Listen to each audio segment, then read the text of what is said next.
Hello friends, स्वागत है एक बार फिर से आप सभी का कॉन्सेप्ट क्लासेस में। दोस्तों, आज का लेक्चर होने वाला है lecture number 1 class 10th algebra का चैप्टर नंबर 3 अरिथमेटिक प्रोग्रेशन। ठीक है, इस चैप्टर को हम शॉर्ट फॉर्म में एपी भी कहते हैं। तो चलिए देखते हैं कि इसमें 3.1 करने के लिए, पहले एक्सरसाइज करने के लिए, पहले प्रैक्टिस सेट करने के लिए हमें क्या क्या आना चाहिए, हमारे कौन कौन से कॉन्सेप्ट्स क्लियर रहना चाहिए। ओके, तो चलिए देखते हैं। देखो, अरिथमेटिक प्रोग्रेशन चैप्टर स्टार्ट करने से पहले हमें इसके नाम का मतलब समझना चाहिए कि इस चैप्टर के नाम का आखिर मतलब क्या होता है। तो देखो, अरिथमेटिक प्रोग्रेशन बेसिकली एक सीक्वेंस रहता है। ठीक है, एक सीक्वेंस रहता है। देखो, इस चैप्टर का स्टार्टिंग पेज में ही आपको सीक्वेंस का डेफिनेशन दिया हुआ है। क्या बोला? अरिथमेटिक प्रोग्रेशन बेसिकली एक सीक्वेंस रहता है, और सीक्वेंस का डेफिनेशन, यही वाला डेफिनेशन आपके टेक्स्ट बुक में दिया हुआ है। क्या है? देखो, it is a set of numbers where numbers are arranged in a definite order. क्या बोला? डेफिनाइट ऑर्डर में नंबर्स अरेंज रहेंगे like natural numbers is called a sequence. देखो यहाँ क्या दिया, 1 2 3 4, ये क्या है? एक नेचुरल नंबर्स है, और नेचुरल नंबर्स सीक्वेंस में अरेंज किए गए, एक डेफिनाइट ऑर्डर में अरेंज किए गए।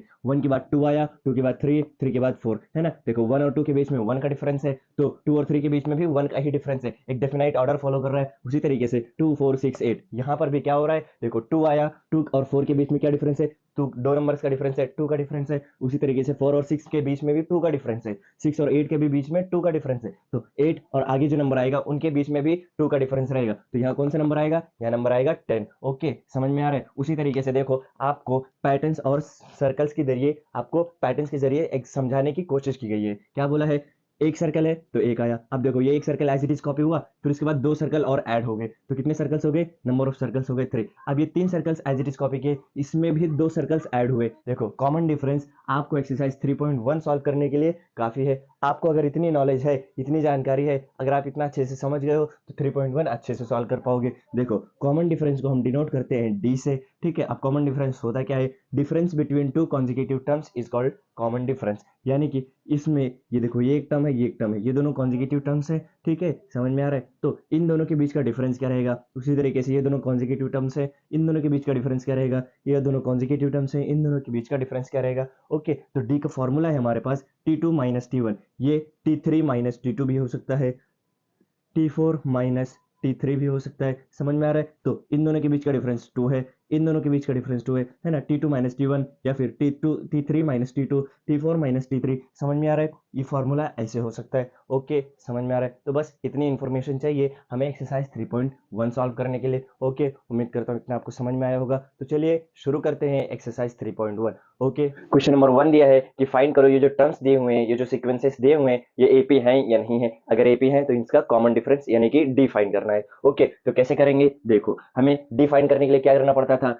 डिफाइन करने के लिए T2 माइनस T1, या फिर T3 माइनस T2 और T4 माइनस T3 करना रहता है। ओके, तो चलिए करते हैं। इसमें देखो, ये है T1, ये T2, T3, T4 नंबर दे दिए। ओके, अब क्या करना है? T2 माइनस T1 करो। T2 क्या है? 4 माइनस T1 है 2। क्या आएगा आंसर? 4 minus 2 equals to 2। उसी तरीके से T3 माइनस T2 करो। 6 माइनस 4 हो जाएगा, 6 माइनस 4 इक्वल्स टू 2 आएगा। फिर T4 माइनस T3, T4 क्या है? 8 और T3 है 6, माइनस करेंगे तो क्या आएगा? 2 आएगा। यानी कि देखो, इन दोनों के बीच का जो डिफरेंस है 2 2 2 है ना, तीनों का डिफरेंस क्या आ रहा है? 2 आ रहा है, यानी कि सेम डिफरेंस आ रहा है। तो ये क्या रहेंगे? ये रहेंगे एपी। ये सीक्वेंस क्या रहेगा? ये सीक्वेंस एक एपी है। ठीक है, अगर एपी है तो कॉमन डिफरेंस क्या है? ये जो 2 है, यही तो कॉमन डिफरेंस है। समझ में आ रहा है? देखो, 2 और 4 के बीच का डिफरेंस है 2, 4 और 6 के बीच का डिफरेंस है 2, 6 और 8 के बीच का डिफरेंस है 2। यानी कि हम लिखेंगे therefore given sequence is an AP therefore common difference यानी कि डी इक्वल्स टू 2। डी कितना आया? 2 आया। समझ में आ रहा है? इसी तरीके से करना है पूरा क्वेश्चन। चलो फटाफट करते हैं। देखो, T2 माइनस T1, ये T1, T2, T3, T4। Okay, समझ में आ रहा है? T2 क्या है? 5/2 माइनस 2 हो जाएगा, नीचे कुछ नहीं यानी कि 1। ये देखो, फ्रैक्शंस का सब्ट्रैक्शन बना। अगर आपको फ्रैक्शन का सब्ट्रैक्शन नहीं आता है तो आप ये वीडियो हमारे चैनल पर है, आप देख सकते हैं, और एकदम बेसिक आपका स्ट्रांग हो जाएगा। ओके, चलिए देखते हैं कैसे करना है। देखो, डिनोमिनेटर कॉमन नहीं है तो कॉमन बनाओ। 5 1 5, 2 2 4, 2 1 2, 5 माइनस 4 हो जाएगा 1, 1/2 आएगा आंसर। ओके, समझ में आ रहा है? इसी तरीके से T3 माइनस T2, 3 माइनस 5/2। नीचे कुछ नहीं है तो आप 1 ले सकते हो। 3 2 6, 5 1 5, माइनस एज इट इज 2 1 2। क्या आएगा आंसर? 6 माइनस 5 हो जाएगा 1, और नीचे 2। ओके, समझ में आ रहा है? फिर यहाँ T4 माइनस T3 करो। T4 है 7/2 माइनस T3 है 3, ओके, नीचे कुछ नहीं है 1 ले सकते हो, 7 1 7, फिर 3 2 6, ओके, 2 1 2, क्या आ जाएगा आंसर? आंसर आएगा 7 - 6 होगा 1 और ये 2 एज इट इज। ओके, यहाँ भी देखो क्या हो रहा है, दोनों तीनों के बीच का डिफरेंस 1/2 1/2 1/2 आ रहा है, तो ये भी रहेगा एक एपी। लिखेंगे given sequence is an AP, sequence is an AP, therefore D क्या है हमारा? डी है 1/2। समझ में आ रहा है? ओके, चलो क्वेश्चन नंबर 3 देखो क्या है ये T1 T2 T3 और ये है T4। क्या करेंगे? T2 माइनस T1 यानी कि -6 माइनस 10 होगा। ओके, T2 है -6, माइनस का साइन एज इट इज, फिर T1 है -10, क्या आएगा आंसर? देखो यहाँ लिखता हूँ मैं, -6 माइनस माइनस हो जाएगा +10, ठीक है, 10 प्लस में है, 6 माइनस में, क्या आएगा आंसर? आंसर आएगा +4। ओके, फिर T3 माइनस T2 करेंगे तो T3 है हमारा -2 माइनस T2 क्या है? -6 है। ओके, देखो -2 as it is, minus minus +6 हो जाएगा, फिर क्या होगा? माइनस और प्लस होगा माइनस, आएगा आंसर +4। ओके, फिर ये इसी तरीके से T4 माइनस T3 करेंगे तो क्या आएगा? देखो T4 माइनस T3, T4 क्या है? 2 माइनस T3 क्या है? -2, ओके, 2 प्लस माइनस माइनस हो जाएगा +2 हो जाएगा 4। ओके, समझ में आ रहा है? तो यहाँ भी लिखेंगे therefore given the sequence is an AP, therefore d equals to 4। Okay, समझ में आ रहा है? ऑप्शन नंबर 4 में ये देखो हमें क्वेश्चन दिया हुआ है, सीक्वेंस है, इसमें T1 ये रहेगा, ये T2 और ये T3। ओके, क्या करेंगे? T2 माइनस T1, फिर T3 माइनस T2, क्या हो जाएगा? T2 है 0.33 माइनस T1 है 0.3। ओके, देखो डेसिमल का अगर एडिशन सब्ट्रैक्शन नहीं आता है, उसकी वीडियोस भी अवेलेबल हैं, आप चाहें तो देख सकते हैं, और आपका डेसिमल का एडिशन सब्ट्रैक्शन मल्टीप्लाई जितने भी बेसिक्स हैं आपका एकदम स्ट्रांग हो जाएगा। ओके, यहाँ देखोगे क्या होगा आंसर, देखो यहाँ कुछ नहीं तो आप 0 ले सकते हो, 3 माइनस 0 हो जाएगा 3, 3 माइनस 3 हो जाएगा 0, फिर पॉइंट के बाद 0 है। ओके, समझ में आ रहा है? तो ये आया हमारा डिफरेंस। उसी तरीके से T3 क्या है?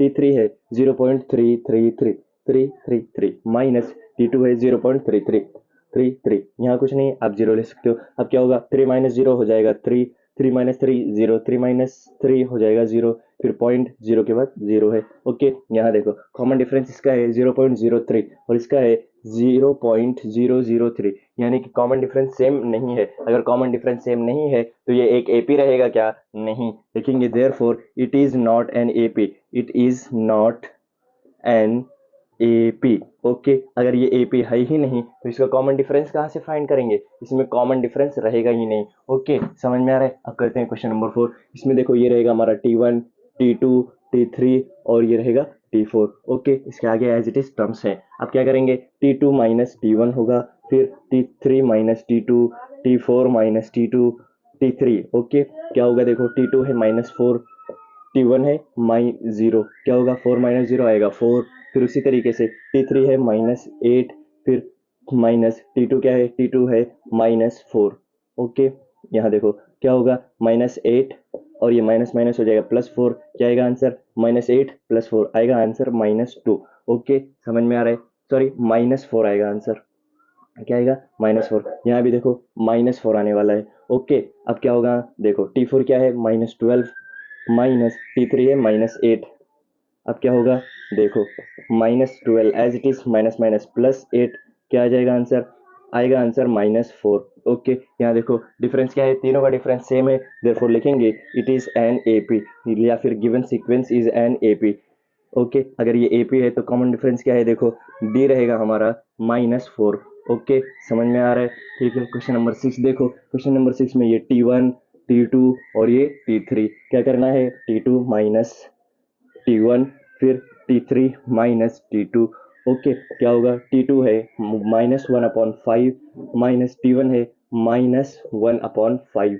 ओके, समझ में आ रहा है? देखो -1/5 as it is, minus minus हो जाएगा +1/5। अब -1/5 + 1/5 हो जाएगा कैंसिल, तो आंसर क्या आया? 0। ओके, फिर इसी तरीके से T3 क्या है? -1/5, फिर T2 क्या है? -1/5। ओके, यहाँ भी देखो -1/5 as it is, minus minus हो गया +1/5। ये देखो ये -1/5 + 1/5 हो जाएगा कैंसिल, तो क्या आंसर आएगा? आंसर बचेगा 0, यानी कि ये क्या है? देखो डिफरेंस क्या आ रहा है दिनों का? 0 0, तो क्या लिखेंगे?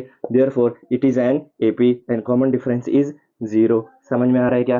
कोई दिक्कत नहीं। अब करते हैं क्वेश्चन नंबर 7 और 8। क्वेश्चन नंबर 7 देखो क्या दिया हुआ है sequence 3 plus root two 3 plus 2 root two 3 plus 3 root two. इसे कैसे करना है, सेम टू सेम उसी की तरह करना है। ये रहेगा T1 और ये रहेगा T2 T3 और ये T4। ओके, क्या करेंगे T2 minus T1। Okay, T2 क्या है 3 plus root two 3 plus root two minus क्या करना है T1 से, T1 क्या है 3। ओके, समझ में आ रहा है। अब इसमें देखो ये +3 है और ये -3 है, +3 -3 हो जाएंगे कैंसिल, बचा क्या, बचा है प्लस रूट टू। ओके, तो ये हो गया डिफरेंस, समझ में आ रहा है। अब उसी तरीके से T3 माइनस T2 करो, T3 है 3 प्लस 2 रूट टू माइनस क्या होगा माइनस T2 है 3 प्लस रूट टू। ओके, समझ में आ रहा है। अब यहाँ देखो 3 प्लस 2 रूट टू के बाद माइनस का साइन है और ब्रैकेट, ब्रैकेट ओपन करेंगे तो क्या होगा, ये साइन पूरी चेंज हो जाएगा। 3 प्लस रूट टू है तो 3 माइनस रूट टू हो जाएगा। ओके, समझ में आ रहा है। अब देखो ये -3 है, ये +3 है, हो जाएगा कैंसिल। अब यहाँ 2 रूट टू है, यहाँ कुछ नहीं है रूट से पहले, तो यानी कि 1 है। अब देखो ये +2 है, ये प्लस -1 है, तो प्लस माइनस होगा माइनस, आंसर क्या आएगा -1 रूट टू। ओके, है ना, प्लस का साइन बड़े नंबर के साथ +1। ओके, अब ये +1 नहीं लिखेंगे तो भी चलेगा, यानी कि हमारा आंसर क्या है √2। देखो यहाँ 2 रूट टू था, यहाँ 1 रूट टू है, 2 root two minus 1 root two क्या हो जाएगा, 2 माइनस 1 हो जाएगा 1। ओके, फिर ये √2 एज इट इज, समझ में आ रहा है। यहाँ का भी डिफरेंस क्या आया √2। उसी तरीके से T4 माइनस T3 करेंगे, T4 क्या है 3 प्लस 3 रूट टू माइनस क्या होगा ब्रैकेट के अंदर T3 है 3 प्लस 2 रूट टू। ओके, देखो ब्रैकेट ओपन करेंगे 3 plus 3 root two as it is, minus bracket open करेंगे तो साइन चेंज हो जाएगी 3 माइनस 2 रूट टू। ओके, अब देखो क्या होगा, ये +3 -3 कैंसर। ओके, +3 रूट टू है -2 रूट टू है, आंसर क्या होगा 3 माइनस 1 हो जाए, 3 माइनस 2 हो जाएगा 1 और ये √2। समझ में आ रहा है, 1 नहीं लिखेंगे तो भी चलेगा। ओके, देखो कॉमन डिफरेंस क्या है, ये भी क्या रहेगा, it is given sequence is N AP। अगर AP है देयरफॉर कॉमन डिफरेंस क्या रहेगा, कॉमन डिफरेंस इज √2। समझ में आ रहा है। ओके, कोई दिक्कत नहीं। अब क्वेश्चन नंबर 8 देखो, ये T1 T2 और ये T3 क्या फाइंड करेंगे, T2 माइनस T1 फिर T3 माइनस T2। ओके, क्योंकि तीन ही टर्म्स दिए हुए हैं। अब क्या करना है, T2 क्या है 132 माइनस T1 है 127। ओके, माइनस करो आंसर आएगा +5। उसी तरीके से T3 माइनस T2 करो, T3 है 137 माइनस T2 है 132, माइनस करेंगे तो आंसर आएगा 5। ओके, यहाँ देखो डिफरेंस क्या है 2, देयरफॉर लिखेंगे given sequence is N AP। अगर ये AP है देयरफॉर कॉमन डिफरेंस क्या होगा, कॉमन डिफरेंस देखो 5 होगा। ओके, समझ में आ रहा है। तो इसी तरीके से कंप्लीट हुआ क्वेश्चन नंबर 1।